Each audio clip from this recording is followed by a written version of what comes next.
नमस्कार, मैं मनोल राजपूत। आप देख रहे हैं सुजय समाचार खास बुलेटिन 41 जिले 41 खबर में आपको अपने जिले से जुड़ी तमाम छोटी और बड़ी खबरें देखने को मिलेंगे, जिनका सीधा सरोकार आपसे और आपकी सरकार से है। जिलेवार खबरों की तरफ बढ़े उससे पहले एक नजर डालते हैं आज की बड़ी हेडलाइंस पर। हिंडोली में मतदाता सूची पुनरीक्षण कार्य का जिला कलेक्टर ने किया औचक निरीक्षण। कोटा में नए आयुर्वेद कॉलेज भवन का हुआ लोकार्पण। राजस्थान की स्वास्थ्य योजनाएं देश भर में बनी मिसाल, केंद्र की कॉमन रिव्यू मिशन ने की सराहना। चलिए अब खबरों पर बात करते हैं विस्तार से। कोटा में आयुर्वेद, योग और प्राकृतिक चिकित्सा महाविद्यालय के नए भवन का लोकार्पण लोकसभा अध्यक्ष श्री ओम बिरला और उप मुख्यमंत्री डॉक्टर प्रेमचंद बेरवा ने किया। कार्यक्रम में विधायक श्री संदीप शर्मा और राजस्थान आयुर्वेद विश्वविद्यालय जोधपुर के कुलगुरु वैद्य गोविंद सहाय शुक्ला भी मौजूद रहे। इस मौके पर श्री ओम बिरला ने कहा कि आने वाले समय में योग और आयुर्वेदिक चिकित्सा को नई पहचान मिलेगी। प्रधानमंत्री श्री नरेंद्र मोदी ने योग को पूरी दुनिया तक पहुंचाया है। उन्होंने उप मुख्यमंत्री से आग्रह किया कि इस कॉलेज का नाम स्वर्गीय दाऊ दयाल जोशी के नाम पर रखा जाए। आज कोटा के अंदर इस संभाग का सबसे बड़ा आयुर्वेद महाविद्यालय की शुरुआत हुई है। हमारे देश के अंदर आयुर्वेद, योग, प्राकृतिक उपचार ये हमारी प्राचीनतम पद्धतियां हैं और माननीय प्रधानमंत्री जी के प्रयासों से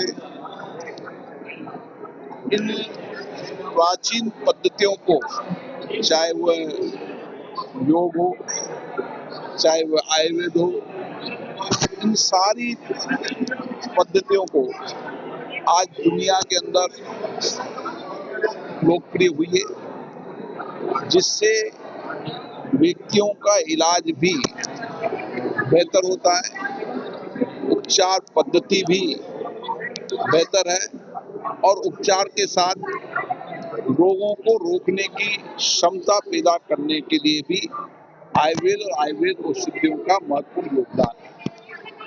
हम सब मानते हैं कि भारत में ये प्राचीन पद्धति है, लेकिन प्राचीन पद्धति के साथ साथ आधुनिकता के अंदर भी आयुर्वेद और योग में नए रिसर्च, नए इनोवेशन हुए हैं और आयुर्वेद की कई औषधियों को भी नए रिसर्च होने से लोगों के परमानेंट इलाज के लिए ये औषधियाँ बहुत महत्वपूर्ण साबित हुई है।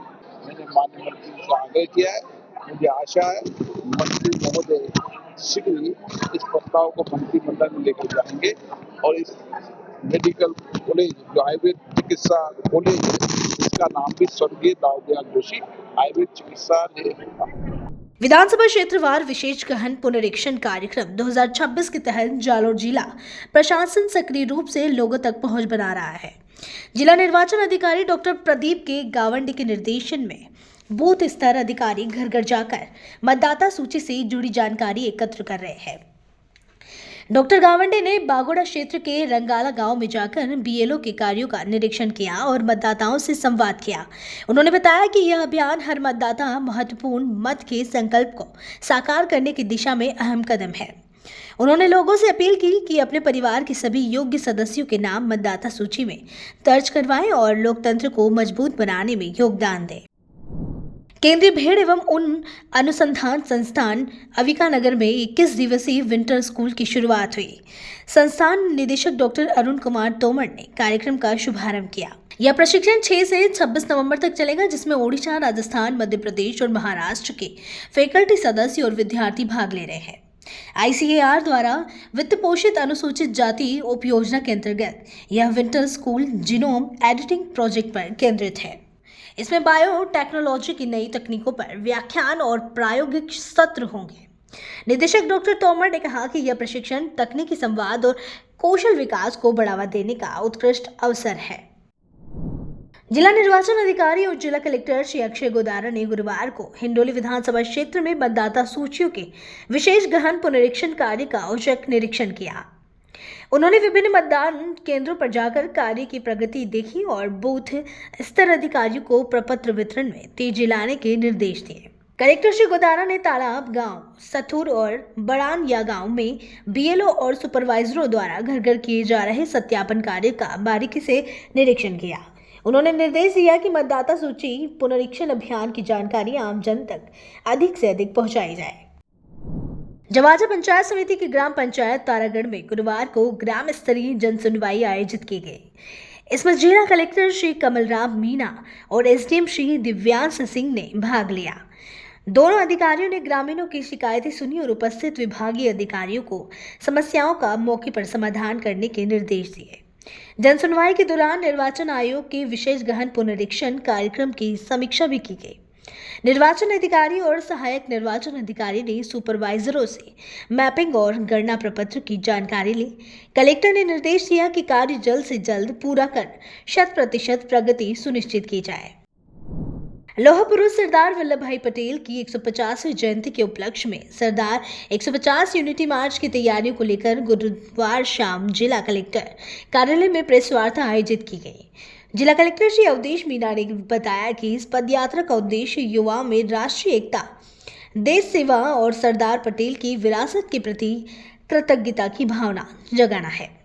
कलेक्टर मीणा ने जिलेवासियों से इस पदयात्रा में अधिकाधिक भागीदारी की अपील की ताकि सरदार पटेल की एकता और अखंडता के संदेश को जन जन तक पहुंचाया जा सके। हम यूनिटी मार्च करा रहे हैं, पहले भी हमने प्रोग्राम्स कई कराए हैं और 10 तारीख को हमने डिसीजन लिया है। इसमें लगभग 8 बजे के अराउंड 2-2.5 हज़ार लोग हमारे गैदर होंगे और हमारा जो सलूबर शहर है इसके शुरू होगा यहाँ से और पूरा आसपास का जो एरिया है वहाँ से जो मार्च निकलेगी। और मेरा सभी लोगों से आग्रह रहेगा कि आप सभी को पता है सरदार पटेल जी की जो जयंती है वो 150वीं जयंती हम लोग मना रहे हैं इस साल, तो उनका जो कंट्रीब्यूशन है उसको याद करें और उन्होंने जो यूनिटी में कंट्रीब्यूट किया है उसको ध्यान में रखें और अधिक से अधिक लोग जुड़े हमारे इस जो यूनिटी मार्च है इसके साथ सभी लोग जुड़े, अधिक से अधिक संख्या में यहाँ पहुँचे। पूरी प्रशासन की व्यवस्था वहाँ पे रहेगी और जनप्रतिनिधियों को भी हमने सबको इन्वाइट किया है। बाकी भी जो लोग हैं आना चाहते हैं वो सभी लोग मोस्ट इन्वाइटेड हैं 10 तारीख को जो हमारा प्लान है यूनिटी मार्च। जिला निर्वाचन अधिकारी श्री अवधेश मीणा की अध्यक्षता में बुधवार शाम पंचायत समिति सभागार में बीएलओ और सुपरवाइजरों की प्रगति समीक्षा बैठक आयोजित की गई। बैठक में विशेष गहन पुनरीक्षण 2026 के तहत चल रहे कार्यों की विस्तृत समीक्षा की गई। जिला निर्वाचन अधिकारी ने निर्देश दिए कि बीएलओ अपने अपने मतदान केंद्रों पर मतदाता सूची से जुड़े सभी कार्य समय पर और सटीकता के साथ पूरा करें। पात्र मतदाताओं के नाम जोड़े जाएं और अपात्र नाम नियमानुसार हटाए जाएं। उन्होंने कहा कि प्रत्येक बीएलओ को घर घर जाकर मतदाता सत्यापन कार्य प्राथमिकता से पूरा करना चाहिए ताकि अंतिम मतदाता सूची त्रुटि रहित तैयार हो सके। राज्य में मतदाता सूची के विशेष गहन पुनरीक्षण कार्यक्रम 2026 की प्रगति की समीक्षा के लिए मुख्य निर्वाचन अधिकारी श्री नवीन महाजन की अध्यक्षता में वर्चुअल बैठक आयोजित हुई। बैठक में सभी जिला निर्वाचन अधिकारी, उप जिला निर्वाचन अधिकारी और संबंधित अधिकारी ऑनलाइन माध्यम से जुड़े। मुख्य निर्वाचन अधिकारी ने मतदाता सूची अद्यतन कार्य की विस्तृत समीक्षा करते हुए कहा कि यह कार्य पूर्ण पारदर्शिता, शुद्धता और तय समय सीमा में पूरा किया जाए। उन्होंने निर्देश दिए कि हर पात्र नागरिक का नाम सूची में शामिल हो और कोई भी योग्य मतदाता छूटे नहीं। महाजन ने सभी अधिकारियों को जमीनी स्तर पर जाकर मतदाताओं को जागरूक करने और स्कूलों, संगठनों, पार्कों जैसी सार्वजनिक जगहों पर प्रचार प्रसार बढ़ाने के लिए निर्देश दिए। उन्होंने कहा कि बीएलओ घर घर जाकर संपर्क करें और ड्राफ्ट रोल जारी होने से पहले संपूर्ण मैपिंग प्रक्रिया पूर्ण करें। राज्य सरकार की जन सुनवाई नीति के तहत डीडवाना जिले में ग्राम पंचायत स्तर पर रात्रि चौपालें आयोजित की जा रही है ताकि जनता की समस्याओं का मौके पर ही समाधान हो सके। इसी कड़ी में जिला कलेक्टर डॉक्टर महेंद्र खड़गावत ने मोलासर पंचायत में रात्रि चौपाल लगाई, जहां सैकड़ों ग्रामीणों ने बिजली, पानी, सड़क, मनरेगा और पेंशन जैसी समस्याएं रखी। कलेक्टर ने अधिकारियों को तत्काल निस्तारण के निर्देश दिए और कहा कि मुख्यमंत्री श्री विजयलाल शर्मा की संवेदनशील सरकार जनता की हर समस्या के समाधान के लिए प्रतिबद्ध है। राज्य सरकार सड़क सुरक्षा को लेकर लगातार सख्त रुख अपना रही है। इसी क्रम में शेरगढ़ थाना पुलिस ने जोधपुर जैसलमेर नेशनल हाईवे पर वाहनों की सघन जांच अभियान चलाया। अभियान के दौरान सीआई बुदाराम के नेतृत्व में पुलिस टीम ने 30 वाहनों के चालान काटे, जिनमें सीट बेल्ट न लगाने, काला शीशा लगाने और ओवरलोडिंग जैसे मामले शामिल रहे। पुलिस ने चेतावनी दी कि शराब पीकर वाहन चलाने वालों की गाड़ियां जब्त की जाएंगी और लाइसेंस रद्द किया जाएगा।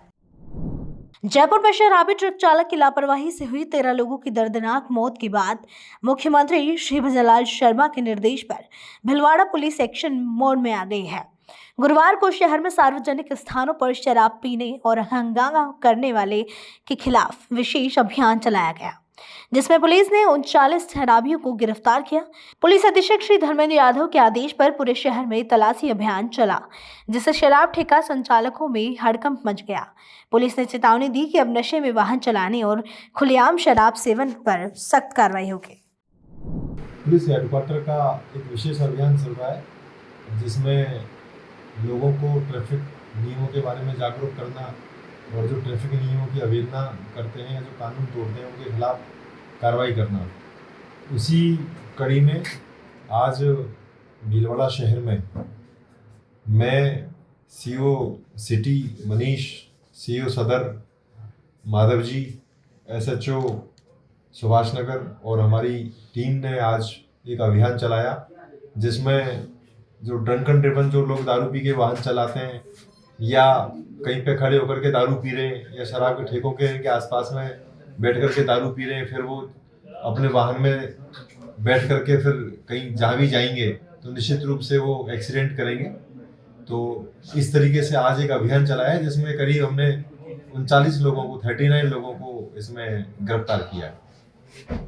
और मैं आप लोगों के माध्यम से ये अपील करना चाहूँगा कि एमबी एक्ट के जितने भी जो नियम हैं उनका पालन करें। शराब पी के गाड़ी ना चलाएं, मोबाइल पे बात करते हुए गाड़ी ना चलाएं, तेज गति से वाहन नहीं चलाएं, उल्टी मतलब गलत दिशा में गाड़ी नहीं चलाएं, ताकि अपनी जान भी बच सके और हमारी वजह से किसी दूसरे की जान भी नहीं जाए। बांसवाड़ा जिला कलेक्टर डॉक्टर इंद्रजीत यादव की अध्यक्षता में गुरुवार को जनसुनवाई कक्ष में साप्ताहिक समीक्षा बैठक आयोजित हुई। बैठक में सीईओ श्री गोपाल लाल स्वर्णकार, एसडीएम सोनी कुमारी सहित विभिन्न विभागों के अधिकारी मौजूद रहे, जबकि उपखंड और ब्लॉक स्तरीय के अधिकारी वीसी के माध्यम से जुड़े। कलेक्टर ने जनसुनवाई और मुख्यमंत्री कार्यालय से जुड़े मामलों के त्वरित निस्तारण के निर्देश दिए। साथ ही फ्लैगशिप योजनाओं की प्रगति, सड़कों, विद्यालय और आंगनबाड़ी भवनों की गुणवत्ता की समीक्षा करते हुए जनजाति गौरव पखवाड़ा और वंदे मातरम 150 कार्यक्रमों को समय पर पूरा करने के निर्देश दिए। सीकर में आजादी के प्रतीक गीत वंदे मातरम के 150 वर्ष पूर्ण होने के उपलक्ष्य में भव्य कार्यक्रम आयोजित हुआ।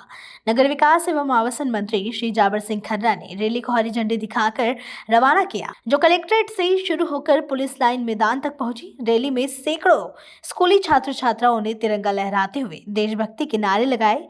पुलिस लाइन पहुंचने पर वंदे मातरम गीत के इतिहास पर प्रदर्शनी का शुभारंभ विधायक सुभाष मील ने किया। मंत्री श्री खर्रा ने कहा कि वंदे मातरम केवल गीत नहीं, बल्कि हमारी सांस्कृतिक योजना और राष्ट्रीय एकता का प्रतीक है। सीकर जिले के नीमका थाना में पुलिस उप अधीक्षक अनुज डाल को अनोखे अंदाज में विदाई दी गई। पुलिस कर्मियों ने उन्हें बग्गी पर बैठाकर डीजे की धुन पर नाचते गाते हुए शहर के मुख्य मार्ग से जुलूस के रूप में निकाला। अतिरिक्त पुलिस अधीक्षक श्री गिरधारी लाल शर्मा सहित थाना प्रभारियों और पुलिस कर्मियों ने उन्हें साफा और माला पहनाकर सम्मानित किया। निजी गार्डन में आयोजित विदाई समारोह में शहर के गणमान्य लोग भी उपस्थित रहे। श्री अनुज डाल ने कहा कि नीमका थाना में उनका कार्यकाल यादगार रहा और उन्होंने सभी के सहयोग के लिए आभार व्यक्त किया। उनका तबादला अब उनियारा टोंक के लिए हुआ है। सीकर जिले के श्री माधोपुर इलाके में अजीतगढ़ थाना पुलिस ने सड़क सुरक्षा अभियान के तहत बड़ी कार्रवाई की है। थाना अधिकारी श्री प्रदीप शर्मा के नेतृत्व में पुलिस ने ओवरलोडिंग कर रहे 7 ट्रैक्टर, ट्रॉलियों एवं पिकअप और एक ट्रक को जब्त किया। पुलिस ने चालकों को सड़क सुरक्षा नियमों का पालन करने की सख्त हिदायत दी और कई वाहनों के चालान काटे। थाना अधिकारी ने बताया कि मुख्यमंत्री के निर्देश के बाद पूरे प्रदेश में सड़क हादसों को रोकने के लिए सख्त अभियान चलाया जा रहा है। अजीतगढ़ पुलिस ने साफ कहा है कि ओवरलोडिंग और लापरवाही बर्दाश्त नहीं की जाएगी। झुंझुनू जिले के सूरजगढ़ क्षेत्र से एक प्रेरणादायक मिसाल सामने आई है, जहां जयपुर पुलिस में तैनात जवान जतन सिंह ने अपनी शादी में दहेज के रूप में मिली 11 लाख रुपए की राशि लौटा दी और सिर्फ 1 रुपया व नारियल शगुन के रूप में स्वीकार किया। बिजोली गांव में हुए इस विवाह समारोह में दूल्हे के इस निर्णय की सभी ने सराहना की। जतन सिंह ने कहा कि उन्होंने ड्यूटी के दौरान दहेज से बिगड़ते कई रिश्ते देखे हैं और समाज में सकारात्मक संदेश देने के लिए यह कदम उठाया है। उदयपुर में राज्य सरकार और केंद्र सरकार की पहल पर mobile forensic science lab van की शुरुआत की गई है। इसका मकसद पुलिस की जांच को और तेज और वैज्ञानिक बनाना है। उदयपुर रेंज मुख्यालय पर हुए कार्यक्रम में IG Gaurav Srivastava, FSL director doctor Ajay Sharma और संभाग के सभी जिलों के पुलिस अधिकारी मौजूद रहे। आईजी श्रीवास्तव ने बताया कि अब अपराध की जांच में विज्ञान का इस्तेमाल जरूरी हो गया है, क्योंकि कई बार गवाह बदल जाते हैं या साक्ष्य मिटा दिए जाते हैं। ऐसे में फोरेंसिक सबूत ही सबसे मजबूत आधार बनते हैं। उन्होंने कहा कि नए कानूनों के तहत अब 7 साल से अधिक सजा वाले मामलों में एफएसएल जांच अनिवार्य कर दी गई है। FSL director doctor Ajay Sharma ने बताया कि मोबाइल फोरेंसिक वैन में सभी आधुनिक उपकरण और किट मौजूद रहेंगे, जिससे मौके पर ही जांच और रिपोर्ट तैयार की जा सकेगी। आज उदयपुर रेंज मुख्यालय पर उदयपुर रेंज के सभी पुलिस अधीक्षकगण, उदयपुर रेंज के सभी जिलों के क्राइम असिस्टेंट्स, एमओबी प्रभारी, उदयपुर शहर के सभी एसएचओ, सीओज, एडिशनल एसपीज, बड़ी संख्या में पुलिस अधिकारियों के साथ डायरेक्टर साहब एफएसएल और उदयपुर एफएसएल की टीम के साथ एक वर्कशॉप का आयोजन किया गया, जिसमें साइंटिफिक एड्स टू इन्वेस्टिगेशन जो हैं, फॉरेंसिक टूल्स जो हैं, एविडेंस के फॉरेंसिक कलेक्शन और एनालिसिस की जो वेरियस टेक्निक्स हैं, उनके बारे में विस्तार पूर्वक चर्चा की गई। आज के आधुनिक युग में जब क्रिमिनल हर प्रकार की सावधानी बरतता है, अपने ट्रैक्स को कवर करने का प्रयास करता है, अपनी पहचान छुपाने का प्रयास करता है, पुलिस को गच्चा देने का प्रयास करता है, तो हमने उसमें देखा है कि जितना हमारा एविडेंस कलेक्शन का तरीका साइंटिफिक होगा, जितना हम मौखिक साक्ष्य के बजाय साइंटिफिक एविडेंसेस पर भरोसा करेंगे, उतना अपराधी को पहचानना, सही अपराधी को पहचानना, उसे पकड़ना और उसे लास्ट में कोर्ट में ट्रायल के माध्यम से सज़ा दिलवाना उतना आसान और उतना उसे सुनिश्चित किया जा सकेगा। कई बार आपने ऐसे केसेस देखे होंगे जिसमें खुद विक्टिम या प्रत्यक्षदर्शी कोर्ट में पक्षद्रोही हो जाते हैं, अपने बयान बदल देते हैं, परंतु उसके बावजूद फॉरेंसिक साइंस के माध्यम से जो एविडेंस कलेक्ट की गई और जो फॉरेंसिक एक्सपर्ट्स की रिपोर्ट्स होती हैं, उनके आधार पर ऐसे केसेस के अंदर पुलिस को कन्विक्शन प्राप्त करने में सफलता मिलती है। तो धीरे धीरे यह कल्चर को हम और बढ़ा रहे हैं।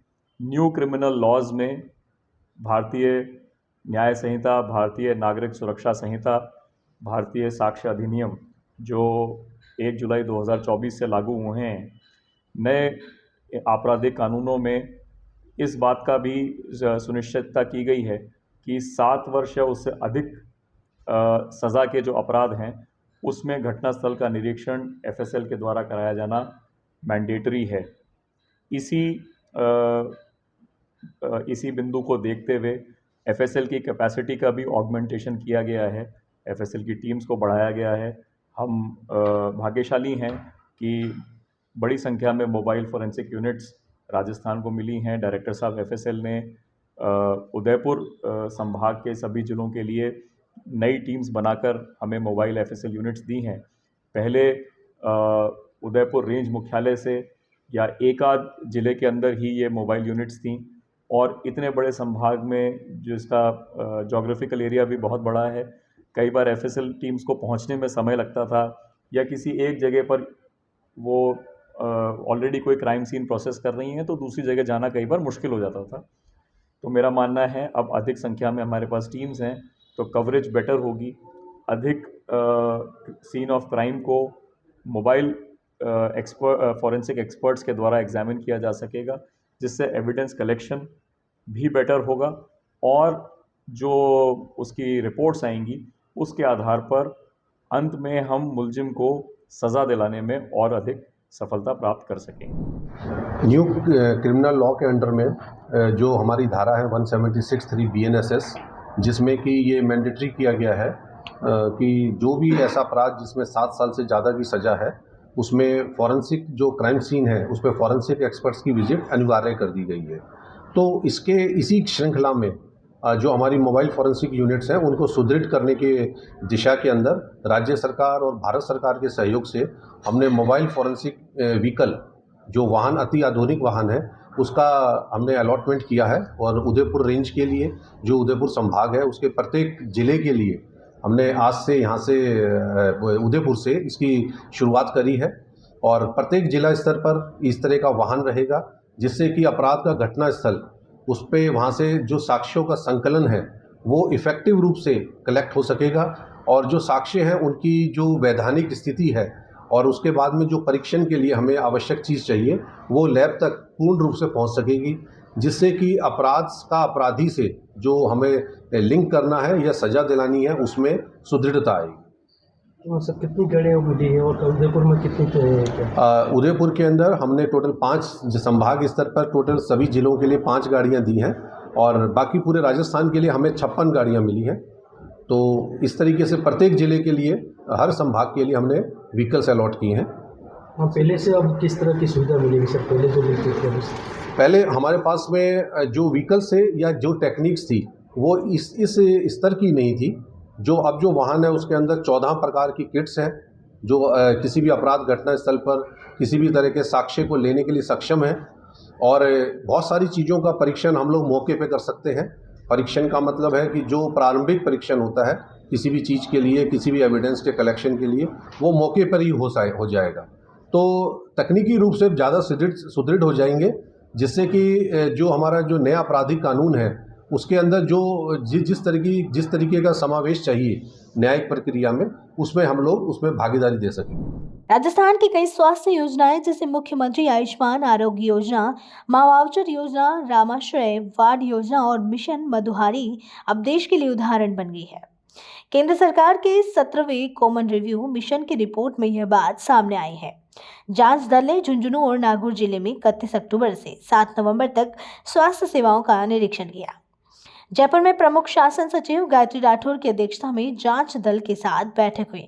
दल ने अपनी रिपोर्ट में राज्य सरकार की जन कल्याणकारी योजनाओं और स्वास्थ्य सेवाओं की सराहना की। सचिव ने कहा कि केंद्र की रिपोर्ट में जिन बिंदुओं पर सुधार सुझाया गया है उन पर जल्द कार्रवाई की जाएगी। राष्ट्रीय गीत वंदे मातरम के 150 वर्ष पूर्ण होने के उपलक्ष्य में गुरुवार को सीकर में एक विशेष कार्यक्रम आयोजित किया गया। इस अवसर पर नगरीय विकास एवं स्वायत्त शासन राज्य मंत्री श्री जाबर सिंह खर्रा ने शहीद स्मारक पहुंचकर वीर शहीदों को पुष्पांजलि अर्पित की और कहा कि वंदे मातरम केवल गीत नहीं बल्कि भारत की स्वतंत्रता संग्राम की आत्मा और राष्ट्र भावना का प्रतीक है। मंत्री श्री खर्रा ने लोगों से अपील की कि इस अवसर को औपचारिकता नहीं बल्कि राष्ट्र की एकता और स्वाभिमान को सशक्त बनाने के रूप में मनाएं। 41 जिले 41 खबर बुलेटिन में आज के लिए इतना ही। फिर मिलेंगे नई खबरों के साथ। तब तक के लिए देखते रहिए सुजय समाचार। हमारे चैनल को लाइक, सब्सक्राइब और शेयर करना ना भूलें। धन्यवाद।